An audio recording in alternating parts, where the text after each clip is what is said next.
ginnaaw tension politique bi nga xam ne rek jamono jii daal moo dox ci diggante président Diomaye ak ki nga xam ne rek moo di Ousmane Sonko ba ñu bari rek jamono ji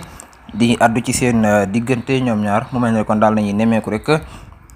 ay nit yoo xam ne rek ñu ngi bokkoon ci parti bi di Pastef daal di koy démissionné dem fekk ki nga xam ne rek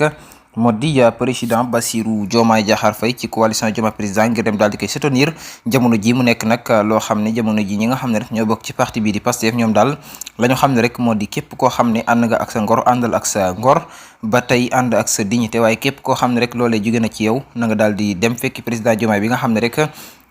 ñoom ñooñee di ko fekki ñoom ñoo ko daal di faloon ci atum 2024 daal di koy jox réew mi waaye itam bokkoon ci ñi nga xam ne rek ñoo engagé woon doon xeex ngir le projet pas une personne mais c'est le Sénégal maanaam daal nekkoon loo xam ne rek lu ñu tegoon la ngir rek Sénégal dox jëm ca kanam mu mel ni rek ginnaaw loolu daal bi mu amee président Diomaye ñu nemmeeku rek ne daal jamono ji dafa bëgg a dugg ci politique waraloon waa assemblée bi rek daal di woote woon benn loi boo xam ne dafay waral rek président bi du mën a nekk njiital parti politique waaye itam dafay nekk au-dessus de la mêlée ndax loolee moom président Diomaye moo ko daal di xamle woon ci jamono bi nekk ci opposition waaye jamono ji daal mu mel ni rek nemmeeku nañ ci diggante président Diomaye ak Ousmane Sonko daal tension politique dëgg rek moo ci daal di am depuis Ousmane Sonko jóge ca primature ba jamono ji nag mu mel ni kon président Diomaye moom dafa pare rek pour taxawal parti politique ngir rek daal di politique jëm 2029 contre parti bi di Pastef mu mel ni kon rek képp koo xam daal di ngay nekk ci wetam di tudd Ousmane Sonko 2029 bu daf lay daal di dàq nga démissionné sa poste mu mel ni nemmeeku nañ ay DG yoo xam ne rek ak li nga xam ne rek moo di ministre yu nekk ay jàmbaar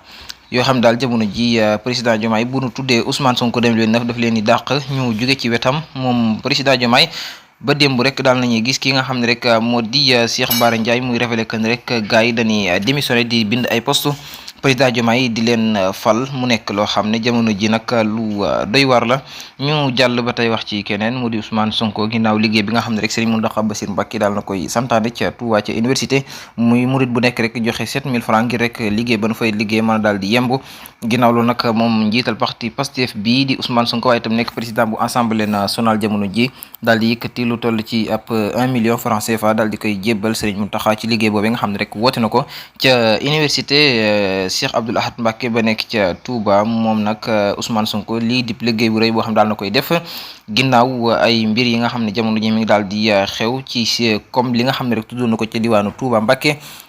ci rek ne daal dañ fiy tuur ab xaalis te xaalisu politique képp la loole nag juróon na coow lu bëree bëri waaye nag ginnaaw loolu daal mu mel ni kon rek sortie bi mu defaat moom Ousmane Sonko rek lii la daal di def di liggéey bu rëy rëy jamono ji ginnaaw nag ba mu waxee kàddu yooyu juróon na coow juróon tension yu bëri nag ñenn ci sët ya doon wax ne rek dañuy porter plainte contre wax jooju nga xam ne Ousmane Sonko waxoon na ko mu nekk nag loo xam ne lu doy waar la waaye nag ginnaaw loolu daal liggéey bi nga xam ne Serigne Mountakha woote na ko woo ci bépp murit moom Ousmane Sonko ci fàttali nag ci yoon wi la bokk waaye itam nekk doom ci li nga xam ne rek moo di yoon wi waaye itam nekk talibé yëkkati 1 million francs CFA jébbal ko Serigne Mountakha ci liggéey boobee mu nekk lu ama am solo dip liggéey bopp Ousmane Sonko def na ko jëme ca Touba Mbacké